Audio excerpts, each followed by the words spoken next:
ఓం నమో వెంకటేశాయ. తిరుపతి నుంచి తిరుమల వెళ్ళే ఘాట్ రోడ్లో సగం దారి నుంచి మనం కుడివైపు కొండలో చూసినట్లయితే పెద్ద సొరంగంలో కనిపించేదే నామాల గవి.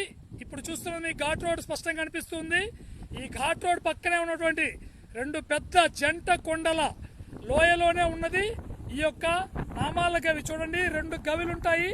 ఈ ఒక గవిలో ఎర్ర మట్టి, ఇంకో గవిలో తెల్ల మట్టి ఉంటుంది. చూడండి గోవిందా, ఈ దగ్గరికి వెళ్తున్నాం మనం ఈరోజు. ఓం నమో వెంకటేశాయ. తిరుమల శేషాచల అడవుల్లో ఉన్నటువంటి పుణ్యతీర్థాలలో ఒకటైనటువంటి నామాల గవి తీర్థానికి వచ్చాం మనం ఇప్పుడు. ఇక్కడ రెండు గవిలు ఉంటాయి. ఒక గవిలో ఎర్రని మట్టి, ఇంకొక గవిలో తెల్లని మట్టి ఉంటుంది. ఒకప్పుడు వెంకటేశ్వర స్వామికి ఈ యొక్క మట్టితోనే తిలకం దిద్దేవాలని చెప్పి పురాణాలు చెబుతున్నాయి. ఆ గవిల దగ్గరికి ఈరోజు వస్తున్నాము. ఎందుకంటే ఈరోజు నామాల తీర్థం ముక్కోటి. ఈ గుహల్లో కూడా ఒక తీర్థం ఉంది. ఆ తీర్థం దగ్గరికి వస్తున్నాం. చూడండి, మనము నామాల గవికి వచ్చాము. ఆ గవి సొరంగ మార్గాలు ఎలా ఉంటాయో మీకు చూపిస్తానండి. ఇది చూడండి, ఈయన జయ బాలాజీ స్వామి ఈ తీర్థంలో స్నానాచరించడానికి వచ్చారు. ఈ గుహ మీకు చూపిస్తాను. చూడండి, బొద్దింకలు, కొన్ని వేల బొద్దింకలు ఇక్కడ ఉంటాయి.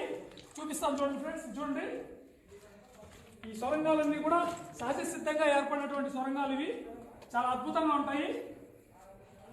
చూడండి, ఇదంతా మొత్తం కొంత దూరం నీళ్లతో నింపబడింది. కొన్ని చోట్లయితే ఇలా ఉంది.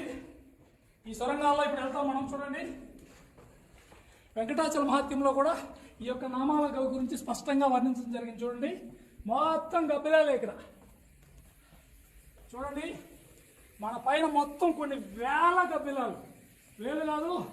చూడండి, మన పైన మొత్తం చూడండి, ఇవంతా కూడా గబ్బిలాలు. చూసారా, ఈ గవిలో మనం నడుస్తున్నాం ఇప్పుడు. చూడండి, వెంకటాచల మహాత్మ్యంలో కూడా చెప్పారు, రెండు గవిలు ఉంటాయి. ఇవి ఒకటి ఎర్రమట్టి ఉండే గవి, ఇంకోటి తెల్లమట్టి ఉండే గవి.